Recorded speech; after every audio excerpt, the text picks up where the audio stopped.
Não faz muito tempo, percebi algo diferente no meu apartamento. Talvez presença seja a melhor palavra para descrever. Era algo intangível, mas de alguma forma sufocante. O ar ao redor do meu apartamento parecia mais pesado e eu tinha dificuldade para respirar.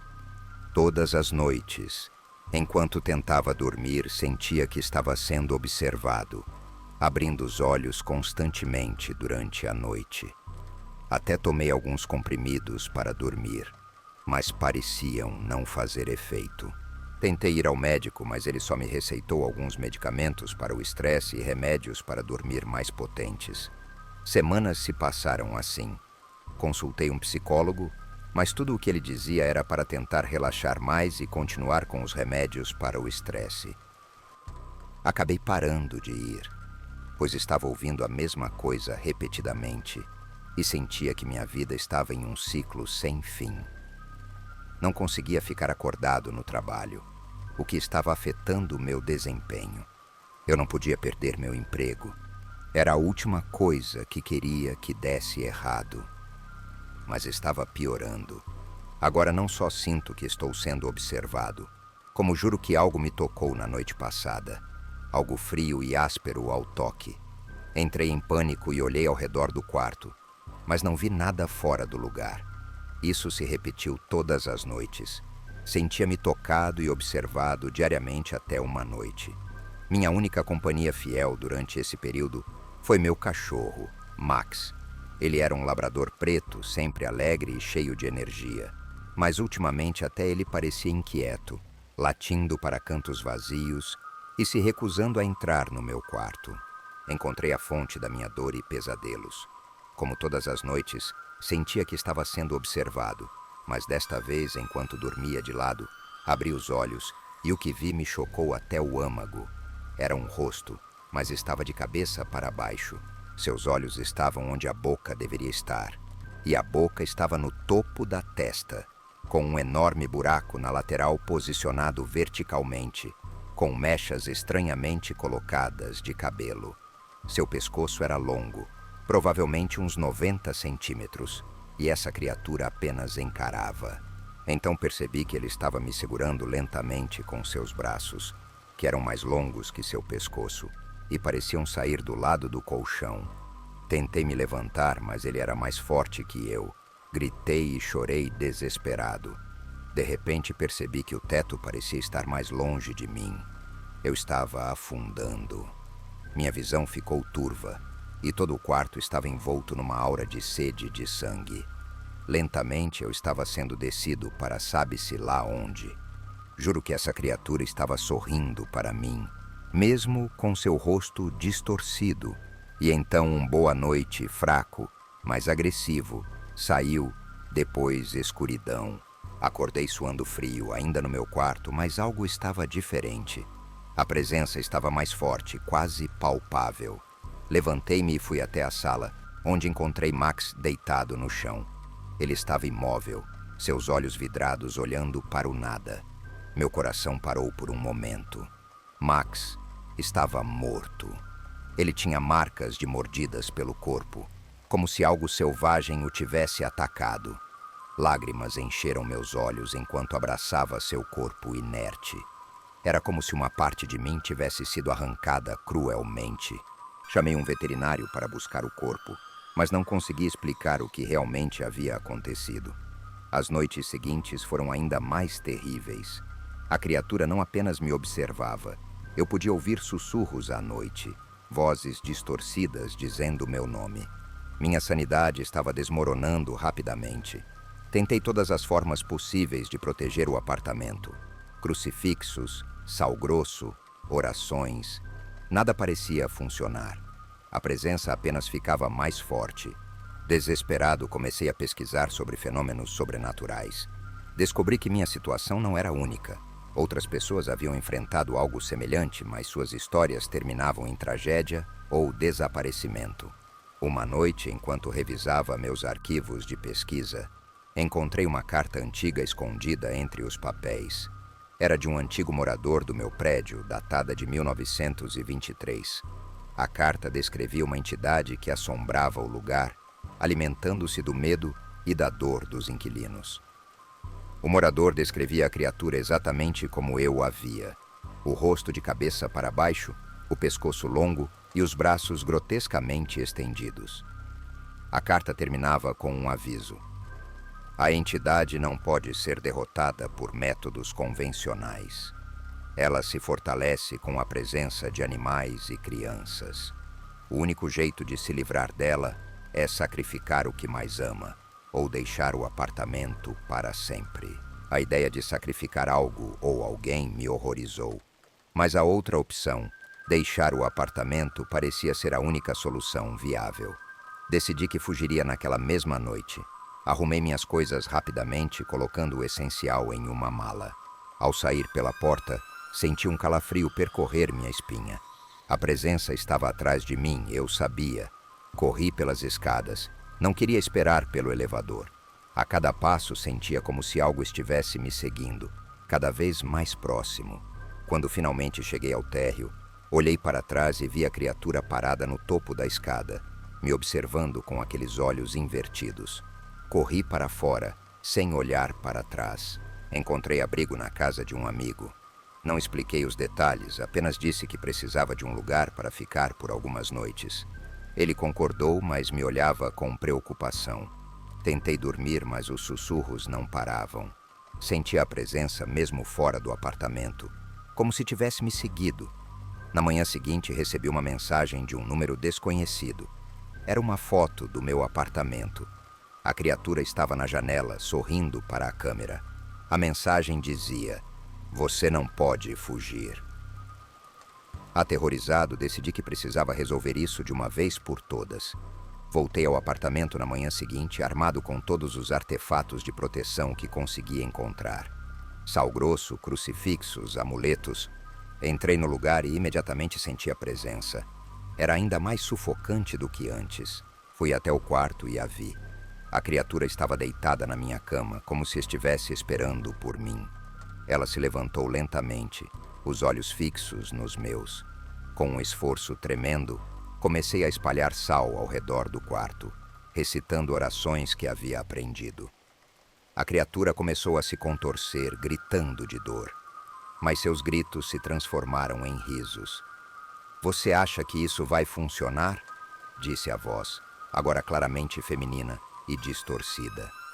O chão começou a tremer e as paredes pareciam se fechar ao meu redor.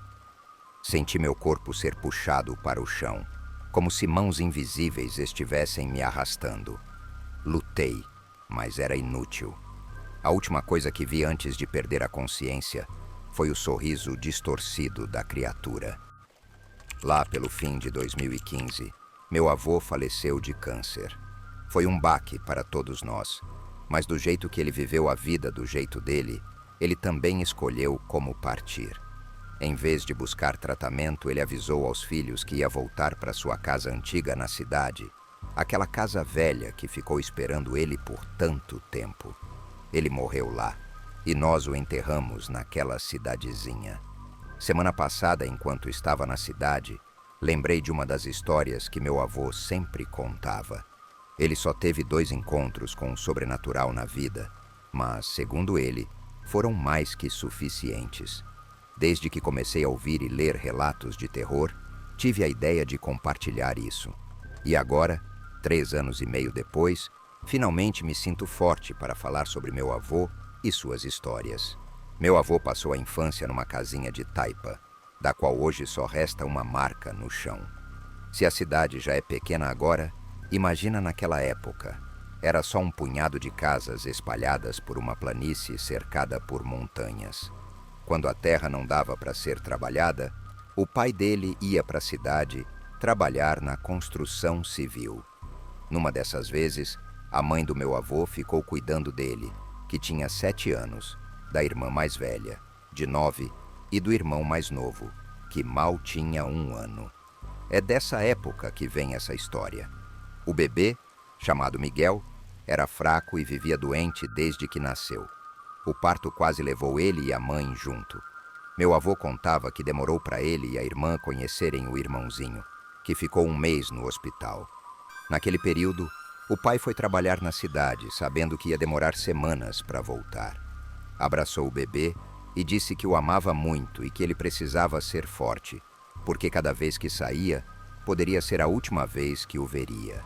Uma tarde, meu avô estava brincando com o cachorro perto de casa, quando viu sua irmã, que estava passeando, correr para dentro como se tivesse desesperada. Ela olhou para ele querendo que entrasse também, mas não disse o motivo. Meu avô, já esperto, caminhou tristemente para dentro, sabendo que algo terrível tinha acontecido. Sentia isso não no coração, mas no estômago, uma dor que só aumentava. Os olhos cheios de lágrimas da irmã contaram tudo. Miguel tinha morrido às 3h30 da tarde. Não tinha mais nada a fazer. A mãe o alimentou, abraçou e adormeceram juntos na cadeira que ele gostava, onde o sol entrava pela janela. De repente, o bebê deu um longo suspiro e se foi. A mãe tentou reanimá-lo, mas não conseguiu. Não tinha hospital na cidade e nem na cidade vizinha. A mãe teria que ir até o centro para avisar o pai e as autoridades. Quando os filhos foram ver o irmão, a mãe já o tinha trocado de roupa, colocando as que tinham comprado para o batismo. Ela disse que iria a pé até a próxima cidade, de onde pegaria um ônibus para o lugar onde o pai trabalhava. Meu avô pensou no quanto precisavam do burro que os levava para todo lado, mas tiveram que vendê-lo quando Miguel nasceu. A mãe pediu que cuidassem do irmão e do corpo dele e que não contassem a ninguém. Ela não queria que as pessoas fossem vê-lo só por curiosidade mórbida. Pediu que cuidassem bem até ela voltar com o pai. Cobriram-no com uma manta e meu avô e sua irmã sentaram na entrada da casa, observando a mãe percorrer aquela terra seca. A primeira hora de espera passou devagar. Eles não sabiam o que fazer e ficaram andando pela casa. Parecia que o pequeno cobertor na cama chamava a atenção deles, mas não queriam ver o menino falecido. Cada vez que o viam, lembravam que não o ouviriam mais chorando pela casa ou puxando o rabo do cachorro. Meu avô se perdeu nas lembranças e assim a tristeza dele foi um pouco embora. Sua irmã começou a limpar a casa inteira, talvez para tentar não pensar na tristeza. Quando escureceu, os dois ouviram algo. O choro de um bebê que parecia vir de longe. Olharam para a estrada e não viram nada. As casas mais próximas estavam tão longe que só dava para ver uma delas. Pensaram que talvez o vento tivesse trazido aquele som, mas não tinha bebês pequenos na cidade, pelo menos não que soubessem. O cachorro foi até lá, curioso, como se seguisse o som do choro. Ele sempre fazia isso. Andava pelo lugar, pegava algo para comer e voltava. Nenhum dos dois quis dizer que o choro parecia com o de Miguel. Ouviram várias vezes e começaram a conversar para encher os ouvidos com outra coisa.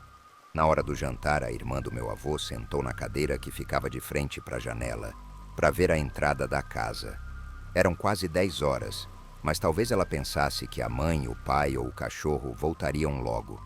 De repente, um pouco mais tarde, alguém bateu com força na porta, assustando-a.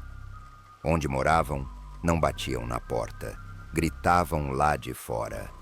Os dois se aproximaram da porta e perguntaram quem estava lá. "Vim ver a criança", disse uma voz do lado de fora. "Pra quê? Quem te mandou?", respondeu meu avô. "Preciso ver o menino", disse novamente a voz no mesmo tom. Pela fresta, a única coisa que dava para ver era que parecia uma freira por causa das vestimentas. "É uma freira pequena", meu avô disse à irmã. Ela colocou as mãos na barra da porta, mas meu avô a deteve perguntando por que haveria uma pessoa ali. A irmã sugeriu que talvez a mãe tivesse conhecido a freira no caminho e a enviado para ajudar ou batizar Miguel. "Espera, não abre", disse meu avô mais uma vez. Perguntaram novamente quem a mandava, e a pessoa do outro lado só respondeu: "Vim ver a criança". Os dois sabiam que aquilo parecia estranho. Meu avô mandou a irmã ir para a cama ver o corpo do irmão e disse à freira para voltar mais tarde que não iam abrir a porta sem saber quem a mandou. Pararam de senti-la lá fora, como se a sensação de angústia tivesse passado. De repente, ele olhou pela janela e não havia ninguém lá fora. Mais tarde abriram a porta lentamente. Meu avô assobiou para o cachorro, pois onde quer que ele fosse, sempre parecia ouvi-lo e voltava. Deram uma volta na casa e verificaram o cercado onde ficava a cabra e os outros animais que não tinham vendido quando Miguel nasceu. Caminharam pelo lado de fora na escuridão como se nada tivesse acontecido e voltaram para dentro. Quando o relógio bateu meia-noite, a porta foi golpeada novamente, dessa vez com mais força. Os dois olharam pela janela e lá estava a mulher novamente na escuridão, ainda sem poderem ver seu rosto. "Droga, vai embora! Por que você vem bater na nossa casa? Quem você pensa que é?" gritou a irmã do meu avô. "Preciso vê-lo", dizia a voz enquanto parecia sacudir a porta com força, como se a pegasse com ambas as mãos para arrancá-la. A única coisa que tinham dentro para se defender era um facão cego e uma faca sem cabo que a mãe usava. Cada um pegou uma arma. "Já volto", disse a voz lá fora. Os dois correram para olhar para fora com cuidado, com medo de serem vistos. A freira parou na entrada, olhou para os dois lados da estrada e depois voltou para a porta da casa, ainda sem mostrar o rosto. "E se ela é uma freira de verdade? E se estamos deixando ela com raiva? Vamos pro inferno por não prestar atenção nela", disse meu avô. Sua irmã respondeu que não, que deveriam aguentar, que com certeza a mãe estava quase chegando e que havia algo muito estranho naquela mulher. Depois de mais um tempo, a freira foi embora. Meu avô correu até o curral para procurar um machado. A irmã esperou na porta e então trancaram novamente e colocaram um móvel na frente da porta. Antes que percebessem, já era mais de 1h da manhã. De novo, algo se aproximava da casa. As batidas na porta sacudiram, fazendo a barra saltar e sujeira cair do teto. "Venho buscar a criança." Eles não tiveram escolha senão começar a orar. Fizeram todas as orações que conheciam. Viram como a porta se movia, como tremia. Parecia que aquela mulher iria arrancá-la a qualquer momento. Cobriram o corpo de Miguel com seus próprios corpos, decididos a não deixarem ninguém levá-lo. No meio das orações, a sensação de presença parecia diminuir. A irmã de meu avô se aproximou da janela e gritou de uma forma tão horrível que parecia que sua alma estava abandonando o corpo. Ele tirou as mãos dos olhos e conseguiu ver o que a fez gritar daquele jeito. A freira, com aparência normal, estava à sua frente, flutuando a 1 metro do chão, com a cabeça inclinada para o lado. Ele fechou os olhos e começou a chorar e orar com todas as forças. Disse que ficou no mínimo 1h orando enquanto aquela coisa estava ali, até que tudo se silenciou. Ele abriu os olhos e viu sua irmã caída no chão, branca como um papel. Correu até ela, ainda com o corpo de Miguel no colo, e chorou, achando que ela também estava morta. Deixou o corpo do pequeno Miguel na cama e correu até a casa do vizinho mais próximo. Os vizinhos acordaram alarmados e o fizeram entrar. Ele contou que havia algo em sua casa, que Miguel morreu à tarde, e que ele e a irmã estavam sozinhos, e que algo queria matá-los. O vizinho perguntou se era dali que vinham os gritos. Meu avô respondeu que sim. O vizinho e o filho mais velho, um menino de cerca de 14 anos, se prepararam para sair. Pegaram uma espingarda, mas não deixaram meu avô ir com eles. A senhora cuidou dele, colocou-o na cama e lhe deu um chá que o fez adormecer rapidamente. Ele acordou com o filho da senhora conversando com ela na porta. Ela disse que seus pais estavam esperando por ele em casa. O sol ainda não havia nascido, mas já estava clareando. O vizinho estava na casa dele, e lá estavam sua mãe e seu pai, que ele correu para abraçar. Meu avô olhou pela casa sem dizer nada, procurando o corpo de Miguel, que estava bem onde ele havia deixado. Sua irmã estava sentada no chão, com o rosto entre os joelhos e o cachorro ao lado dela. Ele olhou para o vizinho que tremia, mencionando que também tinha visto aquela coisa andando pela casa. Disse que orou o Pai Nosso até aquele ser demoníaco desaparecer. Naquele mesmo dia, todos levaram Miguel à igreja da cidade vizinha para batizá-lo antes de enterrá-lo. Meu avô lembra perfeitamente que seu pai e o vizinho colocaram pedras pesadas na caixinha de madeira onde o enterraram, para que ninguém pudesse retirá-las. Depois disso, visitavam o túmulo toda semana para verificar se estava intacto. Sua irmã nunca lhe contou o que sentiu ou o que aquela coisa fez com ela naquela noite. Ele não sabe se a fizeram jurar de não contar ou se estava tentando protegê-lo. Ela morreu 7 anos depois desse incidente. Sempre que meu avô chegava nessa parte da história, ficava visivelmente abalado. Contar essa história lhe fazia mal, mas ele sempre a compartilhava com todos. Alguns membros da família dizem que foi por isso que ele voltou para a cidade quando descobriu que tinha câncer. Era para verificar o túmulo uma última vez. Há momentos em que a burrice se torna nosso pior inimigo, e o desespero nos faz buscar saídas perigosas, e o terror nos leva a recorrer a Deus. Meu nome é Bruno, e essa história aconteceu em 2005, quando eu tinha 29 anos e era casado. Sempre vivemos em São Paulo. E naquela época, estávamos passando por um bom momento econômico. Eu trabalhava como supervisor em uma fábrica e minha esposa vendia calçados por catálogo, com muitas vendas na época. Embora fôssemos católicos, não frequentávamos missas. Apenas acreditávamos em Deus e ocasionalmente tínhamos algumas imagens religiosas em casa. Por alguma razão estranha, nossa situação mudou repentinamente. As vendas de sapatos caíram drasticamente e houve pouca produção na fábrica, a ponto de termos dias de descanso forçado. Para piorar, em um sábado de manhã, quando saí para comprar café, fui atropelado por um carro. Não foi nada muito grave, mas me deixou incapacitado para trabalhar por algumas semanas, reduzindo ainda mais nossos ganhos. Durante esses dias, tudo parecia dar errado para nós. Começamos a ficar sem dinheiro em casa, o aluguel atrasado, a luz foi cortada e às vezes nem tínhamos o que comer. Mesmo assim, não pensamos em pedir ajuda a Deus. Conversando com alguns colegas de trabalho, eles me disseram que poderíamos estar sendo vítimas de um feitiço. Um deles me deu o endereço de uma pessoa que poderia remover essas influências negativas, se fosse o caso. Eu disse a ele que não gostava desse tipo de coisa e que não tínhamos parentes ou amigos próximos na cidade que pudessem nos invejar. No entanto, ele me convenceu de que alguém estava nos prejudicando, pois não encontrávamos outra explicação lógica para o que estava acontecendo. Segundo esse meu amigo, precisávamos buscar ajuda espiritual, pois essas coisas eram muito perigosas e poderiam se complicar a ponto de não só me afetar, mas também colocar em risco minha família. Isso me preocupou.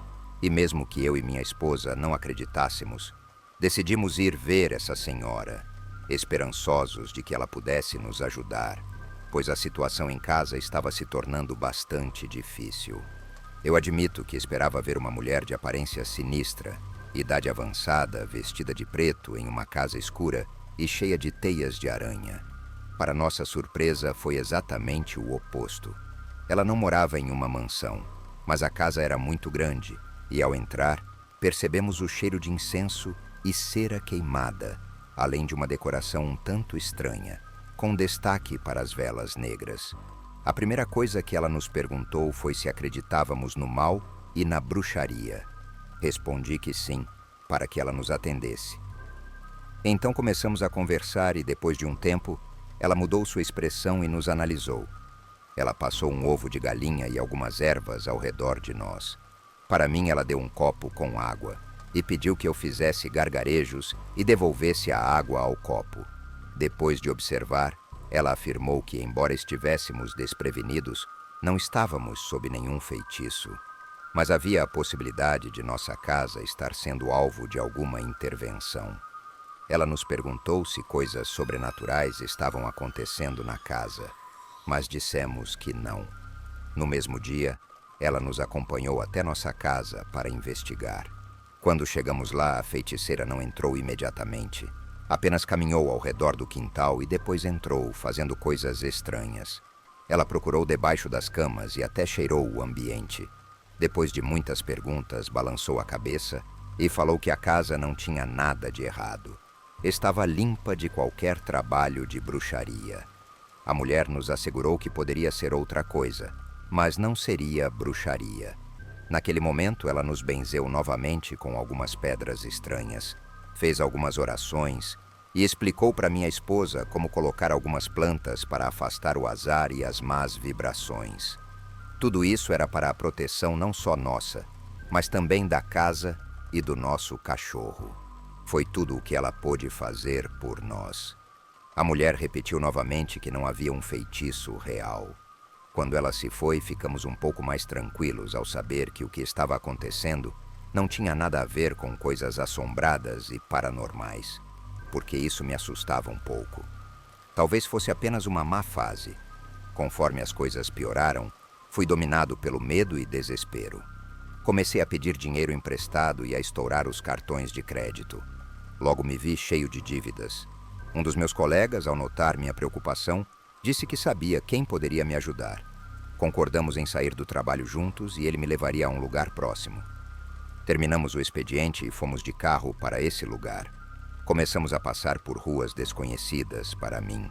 Estranhamente, o tempo todo, meu colega ficava falando sobre como Deus era injusto. Ele me dizia, até com palavras grosseiras, que se Deus quisesse já nos teria ajudado. Para não ser indelicado, eu concordava que ele tinha razão, embora não acreditasse nisso. Alguns minutos depois, passamos por uma mercearia e ele comprou 2 velas grandes, uma vermelha e outra negra. Chegamos a uma antiga vila, onde as últimas casas estavam quase caindo aos pedaços. Antes de entrarmos no lugar, cruzamos com algumas pessoas bem vestidas. Meu amigo avisou para essas pessoas que iríamos ao altar, e elas apenas balançaram a cabeça em concordância. Ao abrir a porta do lugar, fiquei surpreso. No altar, entre muitas velas acesas, havia uma figura muito grande, uma espécie de santa coberta por um capuz negro, com mãos velhas e feridas segurando uma caixa cheia de dinheiro. Não tive a chance de perguntar nada. Nunca tinha ouvido falar sobre altares de alguma figura com poderes sobrenaturais. Muito menos imaginei estar parado diante de uma delas e menos ainda para pedir favores. Não pude evitar sentir um arrepio. Sem dizer uma palavra, meu colega me mostrou como fazer reverências. Eu continuava surpreso. Nunca tinha visto algo assim. Ele me pediu para ajoelhar diante daquela imagem sinistra. Enquanto isso, ele acendia a vela e a colocava inclinada. Depois ele me fez rezar para aquela figura da mesma forma que se reza a Deus. Como era a primeira vez que eu visitava essa imagem, tive que beijar seus pés como um sinal de devoção. Fiquei assim por alguns minutos, imitando tudo o que meu colega fazia. Na verdade, eu não acreditava nessas coisas, e até tinha medo daquela imagem, mas fazia por desespero, pois a situação já estava me sufocando, e aquela era a minha única saída. Como não tinha nada a perder, pedi tudo o que precisava para aquela imagem, especialmente dinheiro. Senti meu colega muito sério quando me perguntou o que eu estava disposto a dar em troca dos meus pedidos. Eu disse que naquele momento daria qualquer coisa. Então, louvei, reverenciei, beijei os pés daquela imagem e acreditei nela. Antes de sairmos, ele me disse para pegar algum dinheiro dentro da caixa que ela estava segurando. O que eu precisasse, não havia problema, mas que eu prometesse àquela figura que confiaria nela e que depois lhe daria algo muito valioso, mais valioso que o dinheiro. Assim o fiz. Ao colocar minha mão dentro da caixa com dinheiro, senti um olhar assustador e não ousei olhar para cima, pois pressenti que quem me encarava era aquela imagem demoníaca debaixo do capuz negro. Seguindo as instruções do meu colega, saímos sem dar as costas. Enquanto caminhava para trás, notei que a aparência daquela figura não era como uma outra qualquer. Era horrenda. Embora estivesse coberta por um capuz, parecia ter chifres, e além disso, sua cabeça era alongada, com olhos vermelhos, protuberantes. Quando estávamos do lado de fora, meu colega me lembrou que eu tinha que voltar para rezar outras vezes, trazer velas e agradecer pelo que certamente receberia. Eu concordei e nos despedimos. Aquilo não era o que eu esperava. Ao sair da casa onde estava o altar, não havia caminhado muitas quadras quando encontrei uma carteira com dinheiro suficiente para passar o mês inteiro. Eu a peguei e, por instinto, agradeci a Deus. Ao chegar em casa, mostrei todo o dinheiro para minha esposa. que sorriu e ficou surpresa. Ela me perguntou de onde eu tinha tirado e, para não assustá-la, disse que contaria tudo no dia seguinte. Embora pareça incrível, as coisas começaram a melhorar. Meu salário aumentou, recebi uma promoção na fábrica e as vendas da minha esposa decolaram. Considero o melhor de tudo que consegui com apenas algumas orações. Saindo do trabalho, eu ia ver aquela figura sombria que ainda não me agradava totalmente, mas fazia esforços para louvá-la, agradecê-la e beijar seus pés. Parecia estranho que ela tivesse unhas compridas e ossos saltados, mas o que importava era que estava claro que aquilo estava me ajudando. De vez em quando, eu acendia uma vela e pedia dinheiro para poder manter o ritmo de vida ao qual já estávamos nos acostumando. Aquele ser sempre cumpria. Tudo estava quase perfeito, mas algo me perturbava. O que me preocupava era o olhar da imagem. A cada vez que eu ia ao altar, tinha a sensação de que ela estava me olhando, e uma vez até pensei que a figura tinha mudado de posição. Estava aterrorizado, mas não sabia se era minha imaginação. Todas as noites antes de dormir, quando já estávamos em nosso quarto, eu me sentia observado e isso me deixava inquieto, pois não sabia por quem, já que à primeira vista só estávamos eu e minha esposa ali. Além disso, eu senti uma presença que não era deste mundo, algo que me arrepiava. Para piorar, comecei a ter repulsa pelas imagens religiosas que tínhamos dentro de casa. Eu achava que eram elas que me observavam e cheguei ao ponto de ter medo delas. Pedi à minha esposa para se livrar das imagens e, surpresa, ela me perguntou por que eu estava pedindo aquilo, já que sempre fomos católicos. Sem saber o que responder, eu tive que confessar não apenas o que tinha feito, mas também o que estava fazendo todos os dias depois do trabalho. Discutimos por horas porque ela estava apavorada com tudo o que contei a ela. Expliquei de várias maneiras que tudo era resultado da desesperação que eu sentia. Ficamos assim até que nos acalmamos um pouco e começamos a analisar as coisas que estavam acontecendo em casa e que não tínhamos prestado atenção. Havia um cheiro muito forte e estranho que não saía com nada, por mais que minha esposa limpasse. Às vezes, moscas enormes entravam e voavam ao redor da casa, como se algo estivesse estragado dentro dela. Também podíamos ouvir vozes ou murmúrios ecoarem pelos cômodos. De vez em quando as coisas se moviam de lugar e as portas emperravam, nos impedindo de sair quando mais precisávamos. Também já fazia alguns dias que começamos a ouvir passos pela casa durante a noite.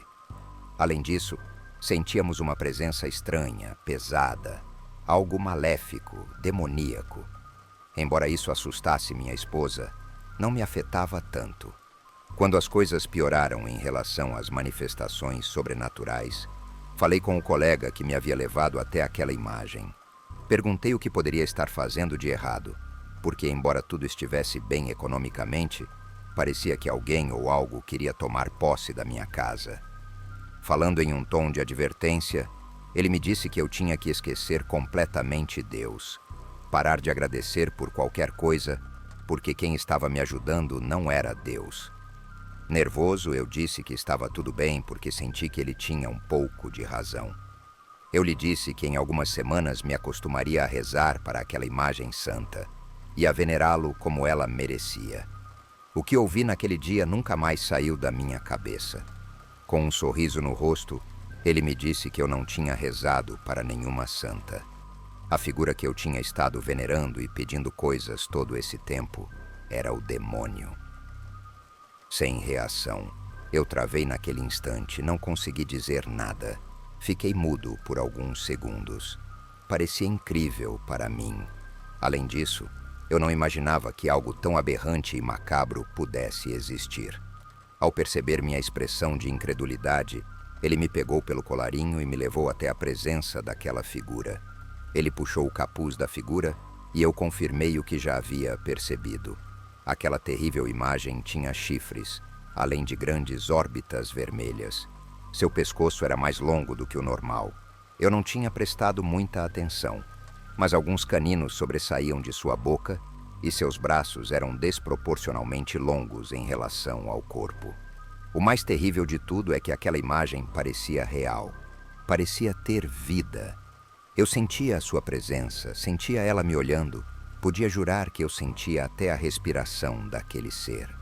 Lembro-me que, temendo as consequências de pedir e adorar o demônio, virei-me para meu colega de trabalho e o encarei, perguntando o que ele pretendia com isso. Ele me respondeu que eu estava em dívida com o diabo. "Veja quanto você tem agora", ele disse. Ele me avisou que eu tinha que cumprir minha parte, senão pagaria todas as consequências por querer brincar com aquele ser. "Não é tão fácil assim", ele exclamou. "Você tem que pagar algo mais valioso do que dinheiro, porque senão se arrependerá pelo resto da sua vida." Ele me disse várias vezes que eu não tinha ideia com quem estava lidando. Saí de lá assustadíssimo para contar para minha esposa o terrível problema em que tínhamos entrado. Assim que entrei, a encontrei chorando e muito triste. Ela me disse que a comida na cozinha do nada estava estragando, incluindo a que estava na geladeira. Isso atraiu um monte de moscas. Nervosa, ela me disse que no nosso quarto podia ouvir algumas coisas se movendo, e uma presença horrível podia ser sentida por toda a casa. Ela disse que talvez isso estivesse acontecendo por termos retirado as imagens religiosas da casa.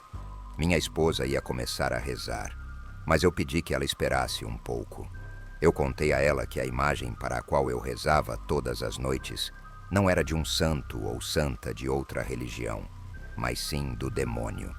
Contei a ela as ameaças que ele me fez se eu não cumprisse o combinado, principalmente porque eu tinha prometido dar a ele algo mais valioso que dinheiro. Quando terminei de contar, minha esposa estava muito nervosa. Logo depois, eu mesmo ouvi coisas caindo em meu quarto e na sala. O cachorro que tínhamos não parava de latir como nunca o tínhamos ouvido antes. Parecia ter medo de algo. Naquele momento, concordamos em consultar aquela senhora novamente. Decidimos contar tudo o que estava acontecendo para ela. Surpresa com a situação, ela fez a limpeza novamente porque eu tremia de nervoso. Ela me assegurou que, embora fosse estranho, não havia nenhum mal em mim e eu também não estava possuído por ninguém. Podiam ser forças que até ela desconhecia, portanto não seria fácil, mas ela poderia tentar fazer algo. Eu lhe disse o medo que sentia de ele estar pedindo a minha alma. Ela disse para não ter medo, porque se ele a quisesse, já teria tirado de mim. Ela nos acalmou um pouco ao explicar que a alma não era tudo o que interessava a ele. Havia outras coisas. Por exemplo, ele poderia gostar que eu acreditasse nele. Isso também lhe agradava. Ou talvez poderia me afastar de Deus. Nos preocupou ouvir a mulher dizer que, se não agíssemos imediatamente, ele não teria piedade de nós. Talvez ninguém pudesse nos ajudar a nos libertar. Ela me convenceu a ter que voltar à figura para oferecer meus respeitos, assegurando-lhe que sempre acreditaria nele e até falar com outras pessoas sobre sua presença naquele lugar. Ela me disse categoricamente que eu não deveria mais pedir favores e levar oferendas. A mulher voltou conosco para casa, mas desta vez não queria entrar, alegando que dentro da casa havia algo maligno e de uma presença muito forte, e que era melhor eu me apresentar àquela figura e depois fazer a limpeza espiritual da casa. Minha esposa queria me acompanhar, mas eu recusei porque tinha certeza de que ela ficaria assustada só de ver aquela figura horrível. Preocupada, ela ficou com uma vizinha porque tinha medo de ficar sozinha em casa. Com um buraco no estômago, peguei o carro e fui em direção onde estava o terrível altar. Eu repetia várias vezes as palavras que diria para aquele ser sinistro. Quando estive diante dele, tive um nó na garganta que me impedia de falar. Uma força invisível não me deixava me aproximar demais. Sentindo seu olhar terrível, ajoelhei-me diante dele para pedir perdão por meus pecados. Roguei-lhe várias vezes para se afastar de nós. Disse que sempre acreditaria nele e acendi uma vela. Dominando meu medo, virei-me para agradecer pelos favores recebidos. Eu sentia que ele estava me observando. Então me levantei. Minhas pernas tremiam muito. Saí de lá sem virar as costas, com o coração acelerado. De volta para casa, me senti perseguido o tempo todo, como se alguém que não conseguia ver estivesse me seguindo. Apesar de olhar para todos os lados e não ver nada, estava com medo daquele demônio não ouvir minhas súplicas nem aceitar as minhas desculpas. Minha esposa e a minha vizinha me receberam assustadas, dizendo que coisas estranhas estavam acontecendo na casa. Pela janela, ouviram coisas caindo na cozinha, as portas batendo e as luzes se acendendo. Contei a elas o que havia acontecido e, um tempo depois, fui buscar a bruxa para tentar libertar nossa casa. Embora relutante, ela concordou em me acompanhar de volta, pediu que eu não entrasse e passou cerca de 1 hora realizando um ritual de liberação na casa, enquanto a vizinha nos ajudava a rezar um Pai Nosso. Antes da meia-noite, a bruxa se retirou, dizendo que voltaria no dia seguinte, pois não havia sido suficiente.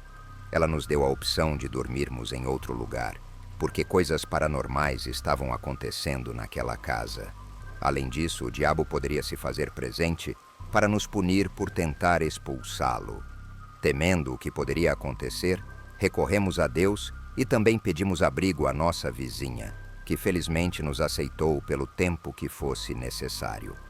Depois de 3 rituais de liberação, voltamos para a nossa casa. Ao entrarmos, o cheiro de incenso era forte e encontramos tudo bagunçado, com espelhos quebrados e muitas coisas no chão. Embora não sentíssemos mais a presença daquele ser estranho, isso nos permitiu perder o medo lentamente e voltarmos à realidade. A última coisa que a senhora nos disse foi que talvez ele tivesse me escolhido por alguma razão e nos fez passar por tudo aquilo para que eu recorresse a ele. O fato é que eu não me libertei daquilo completamente. Já tive pesadelos horríveis com aquela imagem assustadora. Não temos mais imagens religiosas porque me parece que elas mexem os olhos e me olham. Algo estranho que aconteceu foi o fato de meu amigo não ter mais retornado à fábrica onde trabalhávamos. Como eu prometia aquela terrível imagem, sempre recomendava às pessoas que estavam passando por dificuldades que fossem até aquele altar para pedir ajuda ao demônio. Mas, felizmente, nunca o encontraram. Não sei por que o altar desapareceu de lá. Atualmente nos aproximamos mais de Deus, o que eu deveria ter feito há muito tempo, mas isso não me impede de acreditar na existência de algo maligno. Sei que ele existe e está sempre à espreita, de olho nos mais fragilizados. No entanto, nunca mais ousei pedir nada a ele. Na penumbra da noite, entre corredores vazios e quartos silentes, me encontrava eu, Cristiano, um jovem de 25 anos, limpando os aposentos do antigo Hotel Aurora. Era meu primeiro ano no turno da noite, e a baixa temporada tornava o ambiente ainda mais tranquilo, quase fantasmagórico. Em uma dessas noites, enquanto organizava meu carrinho de limpeza no 5º andar do edifício B, um som ecoou pelos corredores. Batidas secas na parede de um quarto desocupado. Intrigado, aproximei-me, tomado por uma mistura de curiosidade e apreensão. O som era persistente, como se alguém estivesse batendo com força do outro lado da parede. Logo após as batidas, um lamento melancólico invadiu o silêncio. Era o choro de uma mulher, baixo e sofrido, como se estivesse presa dentro daquele quarto vazio. Hesitei, dividido entre o medo e a necessidade de ajudar. Decidi então enviar uma mensagem para o grupo de funcionários no celular, relatando o ocorrido e pedindo que enviassem a segurança. Enquanto aguardava, o choro se intensificou, entremeado por sussurros ininteligíveis. Uma onda de calafrios percorreu meu corpo. A sensação de estar sendo observado era palpável, como se uma presença invisível estivesse rondando o local. Ao ouvir o som do elevador se aproximando, as batidas e o choro cessaram abruptamente. O segurança, um rapaz novo que eu nunca tinha visto antes, me acompanhou até o quarto em questão. Verificamos cada canto, mas não encontramos nada além de um silêncio sepulcral. Uma estranha sensação de desconforto pairava no ar. Pedi ao segurança que batesse na parede e o som ecoou exatamente como eu havia escutado. Ele também se impressionou com o fenômeno e juntos decidimos verificar os outros quartos do andar. Todos estavam vazios, mas algo neles era diferente. Havia uma aura fria e pesada que contrastava com a energia neutra dos demais aposentos. De volta ao corredor, relatei tudo o que havia acontecido para o segurança. Ele, por sua vez, sugeriu que as batidas e o choro poderiam ser energias presas, algo comum em um prédio antigo como o Hotel Aurora. Ao terminar meu turno, dirigi-me para casa com a mente tomada pelos acontecimentos da noite. Foi então que recebi uma mensagem de voz da Dona Perla, uma colega de trabalho experiente. Ela me revelou que os eventos daquele quarto não eram incomuns e que muitos funcionários já haviam relatado experiências estranhas no local. Segundo ela, uma senhora perdeu a vida naquele quarto nas mãos de seu marido há alguns anos. Eles vieram passar alguns dias e, francamente, eram um casal muito normal. Nenhum dos funcionários notou nada de estranho durante a estadia. No dia da saída, para o horário do check-out, ainda não haviam deixado o quarto. Tentaram ligar, mas ninguém respondeu. O segurança da época foi verificar se estava tudo bem. Quando ele entrou no banheiro, encontrou a mulher na banheira. O marido estava no hotel na noite anterior ao incidente, mas naquela manhã não o encontraram em lugar algum.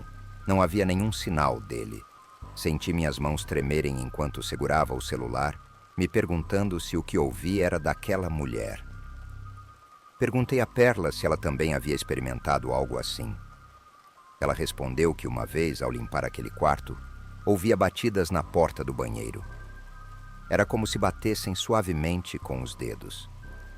Ela comentou que tentou não dar importância no começo.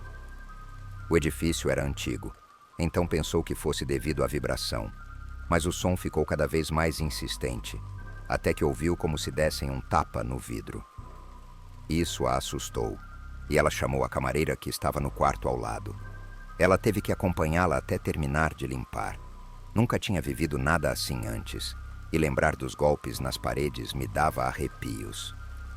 O Hotel Aurora guardava segredos obscuros, e a alma daquela mulher, presa em um ciclo de sofrimento, clamava por ajuda. Desde então, evito ao máximo aquele andar mal assombrado. A memória das batidas na parede e do choro fantasmagórico ainda me causa arrepios. O que realmente se esconde naquele quarto? É a alma da mulher em busca de paz? Ou algo ainda mais sinistro?